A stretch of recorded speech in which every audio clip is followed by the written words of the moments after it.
Regarde, écoute et vis. Livre 3.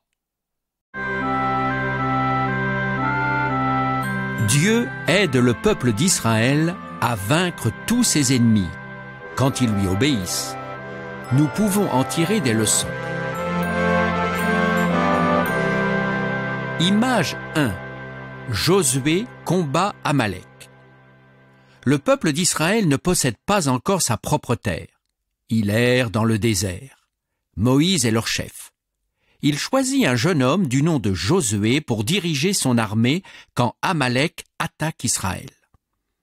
Moïse dit à Josué, « Va combattre Amalek, je me tiendrai sur le sommet de la colline, le bâton de Dieu à la main. » Lorsque Moïse lève le bâton de Dieu en signe de prière, Josué et les Israélites sont plus forts qu'Amalek. Mais les bras de Moïse se fatiguent et il ne peut plus les tendre vers Dieu et Amalek commence à gagner le combat. Alors 2 hommes, Aaron et Hur, prennent une pierre pour que Moïse puisse s'asseoir dessus et ils soutiennent les bras de Moïse jusqu'au soir. Et Dieu aide Josué à vaincre Amalek.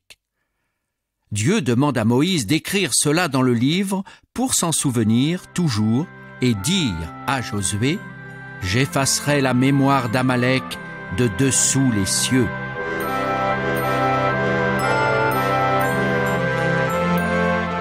Image 2. Les espions et les fruits de Canaan. Dieu promet à Israël de lui donner le pays de Canaan. Depuis le désert, Moïse envoie 12 chefs pour explorer le pays, un pour chaque tribu. Au bout de 40 jours, ils reviennent et rapportent que le pays est très fertile, mais que les habitants sont très forts et leurs villes fortifiées, et qu'ils ont même vu des géants. Le peuple murmure contre Moïse, disant que ces peuples sont trop forts pour eux. 10 des hommes découragent le peuple, et ils refusent d'entrer dans le pays promis. Ils proposent même d'élire un autre chef et de retourner en Égypte. Moïse et Aaron tombent sur leur face devant Dieu. Josué et Caleb, 2 des espions, déchirent leurs vêtements et incitent le peuple à croire en l'Éternel et lui obéir. Le peuple veut alors lapider Josué et Caleb. La gloire de l'Éternel apparaît. Et Dieu dit qu'il enverra la peste pour tuer tous ces rebelles. Moïse plaide pour eux et Dieu l'exauce. Il lui dit « Tous ces gens qui n'ont pas cru en moi périront dans le désert. » Ils errent dans le désert durant 40 ans et seuls Josué et Caleb arrivent dans le pays promis. Image 3. Le peuple d'Israël traverse le fleuve. Lorsque Moïse meurt, Josué devient le chef d'Israël. Dieu lui dit qu'ils traverseront le Jourdain pour entrer dans le pays promis. Josué dit au peuple, « Sanctifiez-vous, car demain l'Éternel fera des miracles au milieu de vous. » Les sacrificateurs de l'Éternel doivent porter l'arche de l'Alliance dans laquelle se trouvent les 2 tables de la loi, et devant le peuple, ils doivent entrer dans le fleuve qui a beaucoup d'eau. Lorsqu'ils entrent dans le Jourdain, ils se séparent en 2 sur une longue distance, et ainsi le peuple passe le lit de la rivière à sec, tandis que les sacrificateurs restent au milieu du fleuve. Dieu ouvre ce passage pour son peuple vis-à-vis de la ville de Jéricho.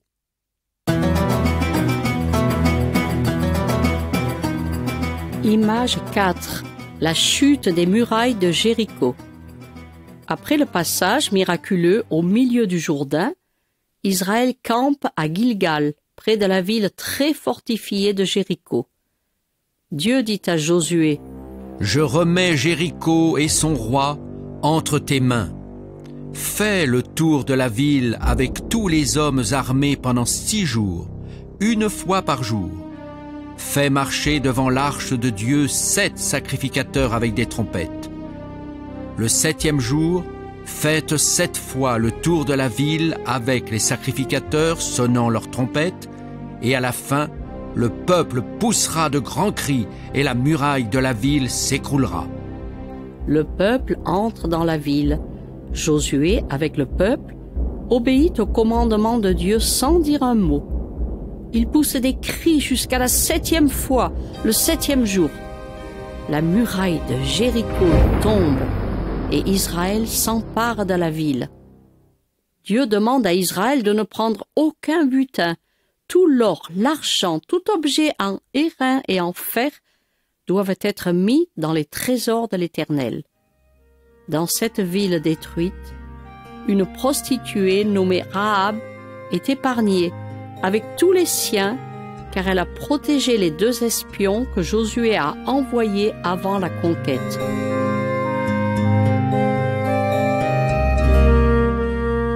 Image 5.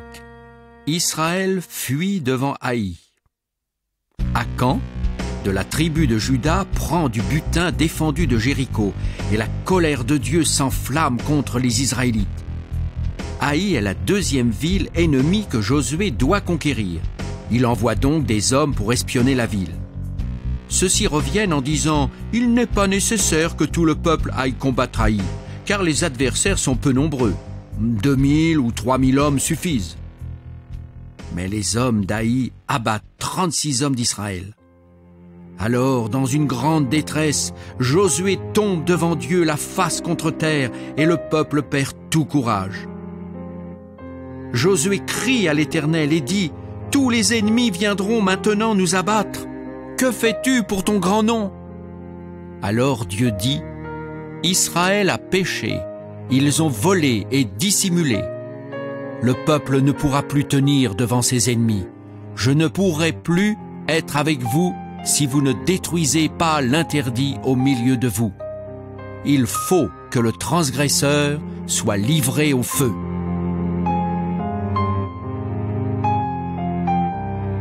Image 6. Le jugement d'Akan. Josué se lève de bon matin et rassemble tout le peuple d'Israël devant Dieu. Dieu montre à Josué que c'est Akan qui a péché contre lui. Josué dit à Akan, « Donne gloire à l'Éternel. Dis-moi ce que tu as fait, ne me cache rien. » Akan répond, « C'est vrai, j'ai péché contre Dieu. J'ai vu dans le butin de Jéricho un manteau d'une rare beauté, ainsi que de l'argent, un lingot d'or. J'en ai eu envie et je les ai pris. » Des hommes apportent ces objets qui sont cachés dans la tente d'Akan. Alors Akan est lapidé et brûlé avec tout ce qu'il possède. Et Dieu se détourne de sa colère et dit à Josué, « Prends l'armée entière avec toi, va combattre Haï, sois sans crainte, car j'ai remis la ville entre tes mains. » Il pose une embuscade et Josué et les anciens d'Israël, avec le reste de l'armée, s'installent en face de la ville. Alors toute la population sort d'Haï et poursuit Israël, qui s'enfuit pour attirer les gens hors de la ville. Dieu dit alors à Josué, « Pointe ton épée contre Haï, car je la livre entre tes mains. » Les gens en embuscade prennent la ville et y mettent le feu. Puis les 12 000 habitants d'Haï, hommes et femmes, sont tués. Image 7. Le soleil et la lune s'arrêtent. Le roi de Jérusalem est effrayé en apprenant qu'Haï est détruite et que d'autres habitants du pays ont fait alliance avec Israël. Il s'allie alors avec 4 rois et monte contre Gabaon qui a fait la paix avec Josué. Les Gabaonites crient au secours et Josué monte avec son armée pour les secourir. L'Éternel lui dit, « Ne les crains pas, car je les livre entre tes mains. » L'Éternel met les ennemis en déroute, et pendant leur fuite, Dieu fait tomber de gros grêlons sur eux, et beaucoup d'entre eux périssent. Josué parle alors à l'Éternel et dit en présence d'Israël, « Soleil, arrête-toi sur Gabaon, et toi, lune, sur la vallée d'Ayalon. » Le soleil s'arrête au milieu du ciel, et ne se hâte pas de se coucher presque tout un jour. Il n'y a plus jamais eu de jour semblable à celui-là où Dieu a écouté la voix d'un homme, car l'Éternel combattait pour Israël. Image 8. Josué enseigne le peuple. Puis Canaan devient la terre d'Israël, tout comme Dieu l'a promis. Lorsque Josué est âgé, il convoque l'ensemble du peuple et il leur rappelle tout ce que Dieu a fait pour eux depuis Abraham jusqu'à leur jour. Il leur dit: « Maintenant, craignez l'Éternel et servez-le avec intégrité et fidélité. Ôtez vos idoles et servez l'Éternel. Décidez aujourd'hui qui vous voulez servir. Moi et ma maison, nous servirons l'Éternel. » Le peuple affirme qu'eux aussi veulent servir l'Éternel. Josué conclut donc avec eux une alliance avec l'Éternel et les met en garde de ne jamais retourner vers les faux dieux. Mes amis, Dieu tient toutes ses promesses faites à Josué et à Israël. Il leur a donné la terre promise et a vaincu leurs ennemis. Dieu nous promet une place dans le ciel pour toujours. Dieu tient toutes ses promesses. Satan est notre ennemi, mais nous possédons un grand guide qui a vaincu Satan, c'est le Seigneur Jésus-Christ. Nous devons le servir et lui obéir. Vous aussi aujourd'hui, vous devez choisir qui vous voulez servir.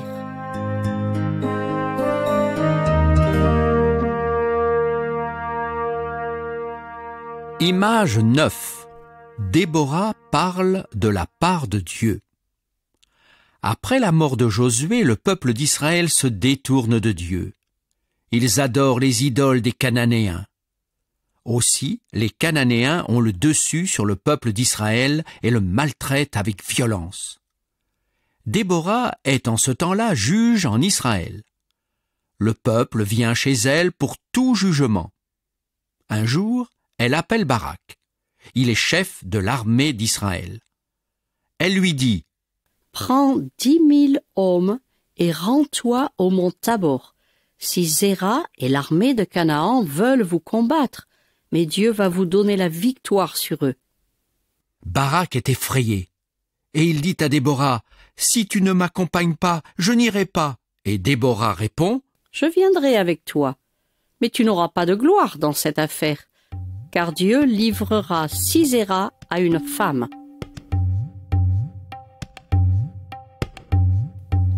Image 10. Dieu provoque la défaite de Sisera.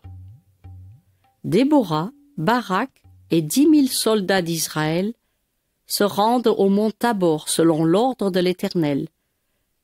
Sisera et l'ensemble de l'armée cananéenne vient les combattre. Sisera possède 900 chars et une forte armée, mais les Israélites n'ont que leur épée à la main. Déborah ordonne alors à Barak d'attaquer Sisera. Et l'Éternel met Sisera, avec tous ses chars et tout son camp, en déroute devant Barak par le tranchant de l'épée.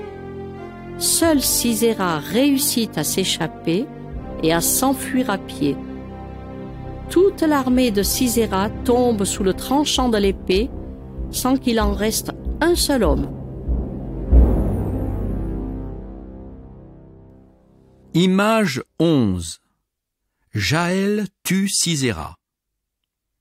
Sisera se réfugie dans la tente d'une femme nommée Jaël. Elle lui dit: « Retire-toi chez moi et n'aie pas peur. » Comme Jaël n'est pas israélite, Sisera n'a pas peur d'entrer dans sa tente pour s'y cacher. Elle lui offre du lait et le couvre d'une couverture, et il s'endort. Elle prend alors un pieu de la tente et un marteau. Elle s'approche doucement de Sisera tandis qu'il dort et lui enfonce le pieu dans la tête qui pénètre en terre. Il meurt ainsi. Barak, en poursuivant Sisera, arrive chez Jaël qui lui dit: « Viens, je vais te montrer l'homme que tu cherches. » Sisera était tombé mort, le pieu dans sa tempe.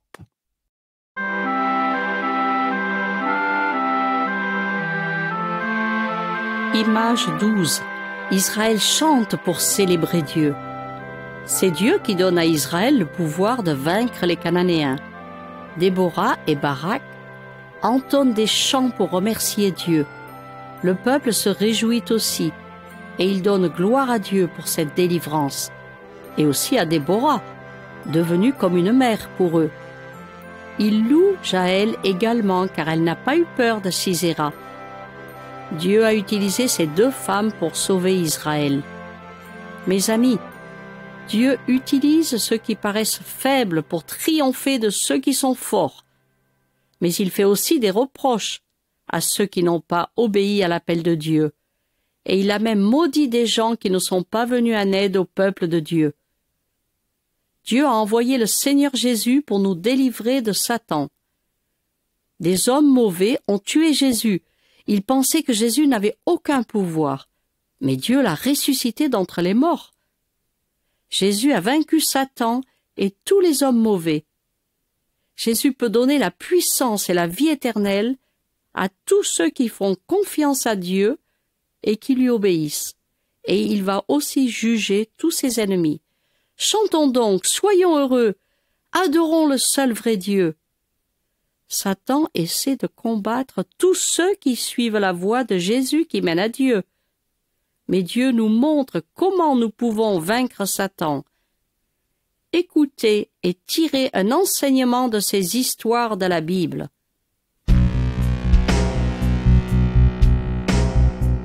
Image 13. Gédéon et l'ange de Dieu. Le peuple d'Israël désobéit encore à Dieu et commet de mauvaises actions. Alors Dieu laisse les Madianites dominer sur eux pendant 7 ans. Ils détruisent leur récolte et leur volent tout le bétail et les réduisent à une extrême pauvreté. Israël crie à l'Éternel à cause des Madianites, et Dieu leur envoie un prophète qui leur reproche leur désobéissance. Un jour, un homme, appelé Gédéon, bat du blé pour ensuite le cacher devant les Madianites. Soudain, un ange de Dieu lui apparaît et lui dit « L'Éternel est avec toi, vaillant héros. Va avec la force que tu as et sauve Israël de la main des Madianites, c'est moi qui t'envoie. » Mais Gédéon dit « Avec quoi pourrais-je sauver Israël ? Ma famille est la plus pauvre et je suis le plus petit dans la maison de mon père. » Alors Dieu dit « Mais je serai avec toi. » Gédéon demande à l'ange de lui donner un signe et dit « Accepte mon offrande. » Il la prépare et la dépose devant l'ange. Ce dernier la touche avec son bâton, et du rocher monte du feu qui consume toute l'offrande. Et l'ange disparaît.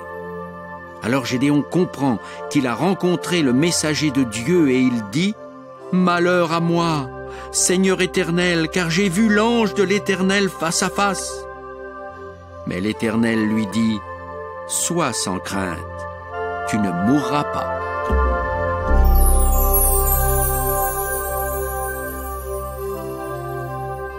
Image 14. Gédéon détruit les idoles. La famille de Gédéon adore Baal et Ashéra, les idoles de Canaan. Dieu dit à Gédéon « Démolis l'autel de ton père dédié à Baal et abat le poteau qui est à côté dédié à Ashéra. Puis construis un autel à Dieu et offre en sacrifice 2 taureaux de ton père. » Comme Gédéon craint sa famille et les gens de la ville, il prend cette nuit-là 10 hommes avec lui, et ils détruisent les idoles. Les gens sont en colère et veulent tuer Gédéon. Mais son propre père leur dit « Si Baal est Dieu, qu'il plaide lui-même sa cause. » Mes amis, Dieu est plus grand qu'aucune idole de bois ou de pierre. Il est le seul Dieu qui a créé le ciel et la terre et la mer, et tout ce qui s'y trouve. Les idoles sont des fabrications d'hommes et ne peuvent rien faire. Dieu nous interdit de les adorer.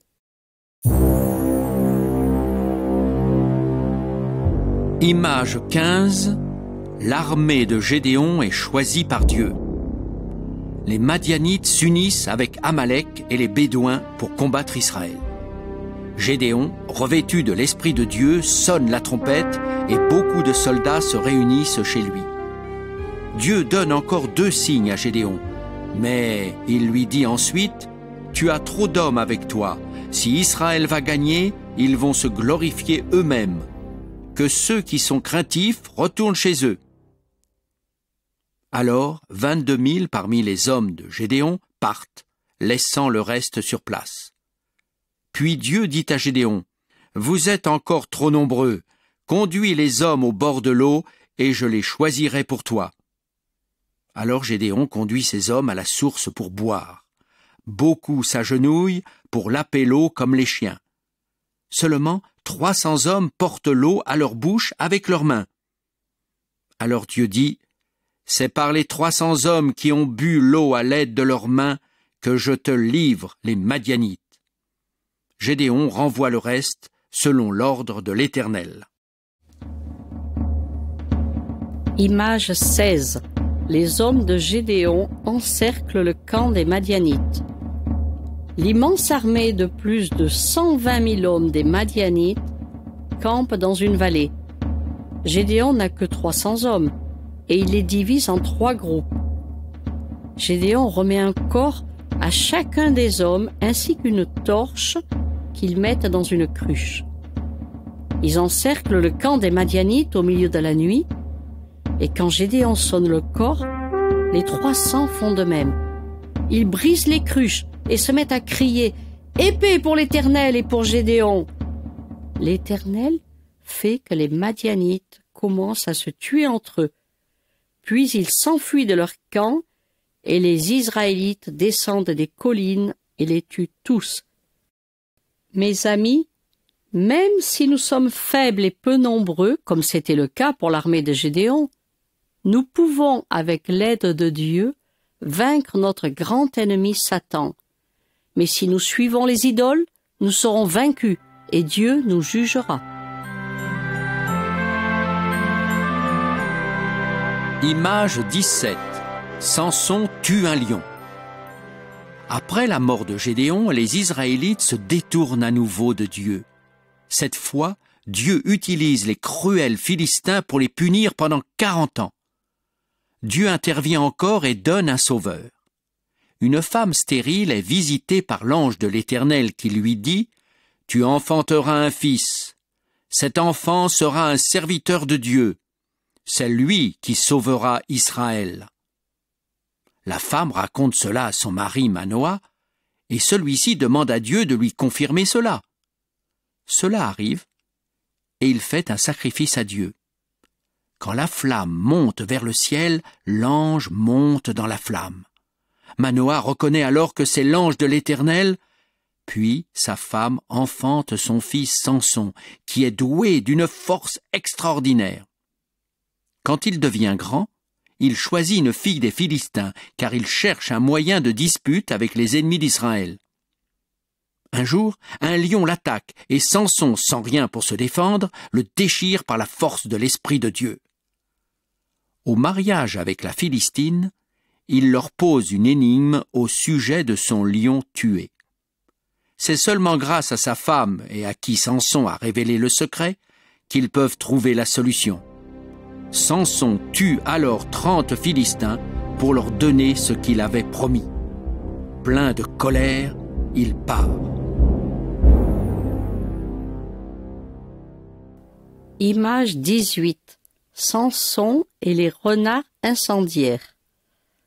La femme de Samson est donnée à un autre, et son beau-père lui propose sa jeune sœur. Samson n'accepte pas et dit « Cette fois, je ne me rendrai pas coupable envers les Philistins si je leur fais du mal. » Il part et attrape 300 renards. Il les attache 2 par 2 par la queue, puis il attache des torches enflammées aux renards et les lâche dans les champs des Philistins. Toutes leurs récoltes sont brûlées. Les Philistins brûlent alors la femme de Samson et son père. Dans la suite, Samson s'empare d'une mâchoire d'âne et s'en sert pour tuer 1000 Philistins. Il a alors très soif et invoque l'Éternel qui fend un rocher et lui donne de l'eau à boire.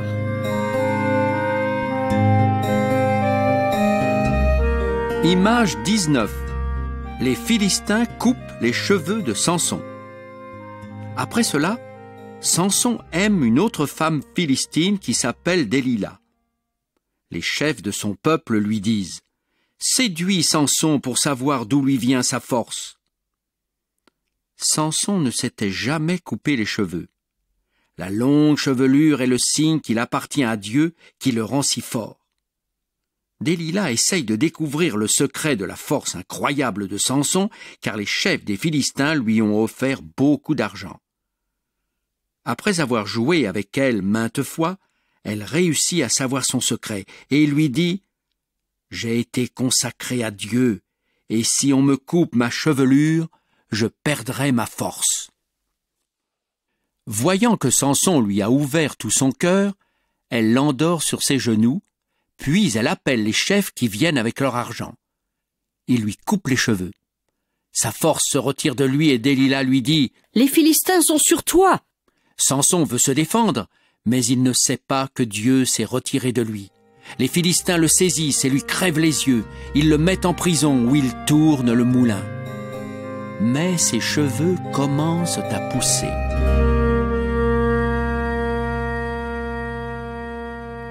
Image 20. Samson fait mourir beaucoup de Philistins et meurt avec eux.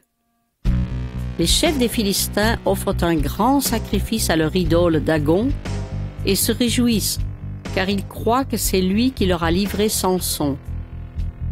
Ils le font sortir aveugle de sa prison et le forcent à jouer devant eux, le plaçant entre les deux colonnes qui soutiennent le palais. Environ 3000 personnes le regardent depuis le toit. Alors Samson demande au jeune homme qui le guide de lui faire toucher les deux piliers de la grande maison. Samson invoque Dieu en disant « Souviens-toi de moi, donne-moi de la force une seule fois encore. » Il s'appuie contre les colonnes de toute sa force et la maison s'écroule sur tous ceux qui sont présents.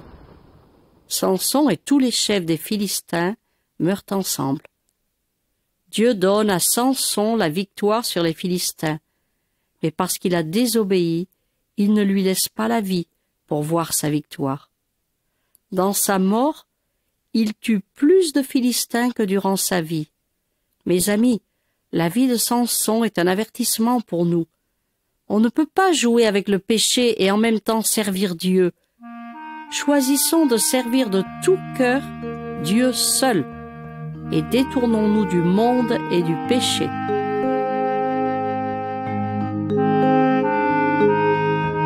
Image 21. Jésus chasse les démons. Jésus a vécu en Israël de nombreuses années après Josué, Gédéon, Samson et tous les autres, dont vous avez entendu parler. Un jour, il rencontre un homme qui est possédé par de nombreux démons et qui vit parmi les tombes des morts. L'homme tombe aux pieds de Jésus et dit « Que me veux-tu, Jésus, fils du Dieu très haut? Je te supplie, ne me tourmente pas !» Ces esprits savent que Jésus est le Fils de Dieu. Jésus commande aux démons de quitter cet homme. Les esprits le supplient de ne pas les chasser dans l'abîme, mais de les laisser entrer dans un troupeau de porcs avoisinant. Les porcs courent alors se jeter dans la mer et sont tous noyés. Les bergers des cochons s'enfuient et racontent partout ce qui s'est passé. Les gens comprennent que Jésus a le pouvoir sur Satan et sur tous les esprits du mal. Ils voient l'homme possédé devenu normal, délivré des démons et assis aux pieds de Jésus. Les gens ont peur et demandent à Jésus de s'en aller. L'homme délivré veut rester avec Jésus, mais Jésus le renvoie en lui disant « Retourne dans ta maison et raconte tout ce que Dieu t'a fait. » C'est ce qu'il fait. Voulez-vous aussi refuser Jésus comme ces gens-là ou le suivre comme l'homme délivré? Faites le bon choix.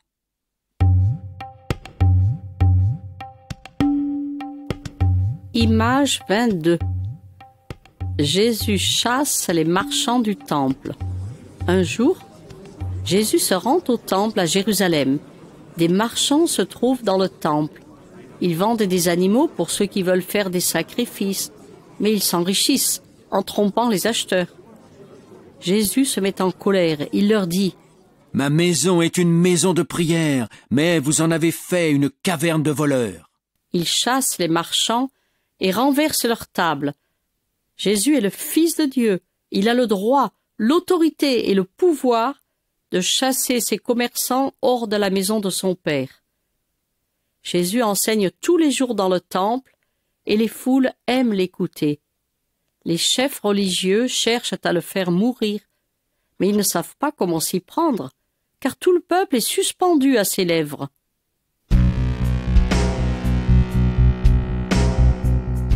Image 23. Résurrection de Jésus. Les chefs religieux haïssent Jésus, car ils dénoncent leurs péchés. Par tous les moyens, ils réussissent à l'arrêter et à le condamner à mort. Ils le clouent sur une croix en bois et il meurt. Mais le troisième jour, il ressuscite. Dieu donne à Jésus le pouvoir de vaincre la mort. Il ne peut plus jamais mourir. Avant de remonter au ciel, où il est assis à la droite de son Père, Jésus dit à ses disciples: « Tout pouvoir m'a été donné dans le ciel et sur la terre. Allez, faites de toutes les nations des disciples. Baptisez-les au nom du Père, du Fils et du Saint-Esprit. Enseignez-leur à obéir à tout ce que je vous ai prescrit, et je suis toujours avec vous jusqu'à la fin du monde. » Par sa résurrection, Jésus a vaincu Satan, le péché et la mort. Il donne la vie éternelle à tous ceux qui le suivent. Et il veut que nous partagions ce message avec tout le monde.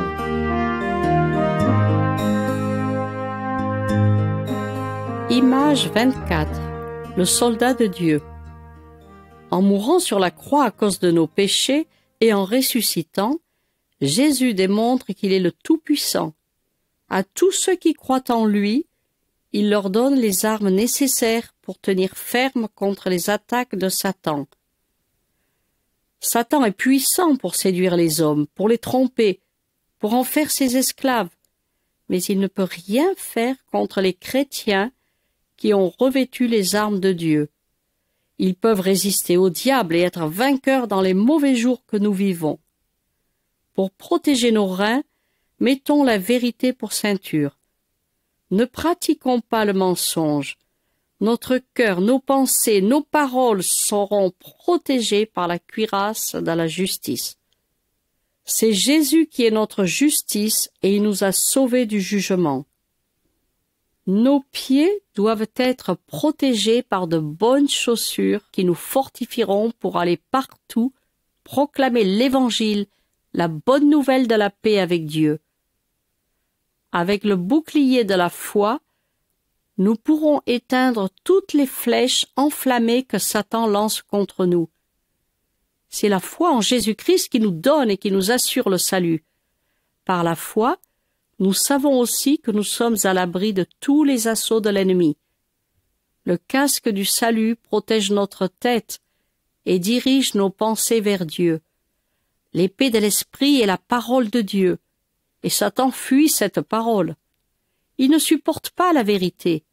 Il croit en Dieu et il tremble, car il sait qu'un jour, Dieu le jettera en enfer pour l'éternité. Pour recevoir toute cette armure, prions en tout temps et obéissons à Dieu de tout notre cœur. Alors nous serons des vainqueurs et non pas des vaincus.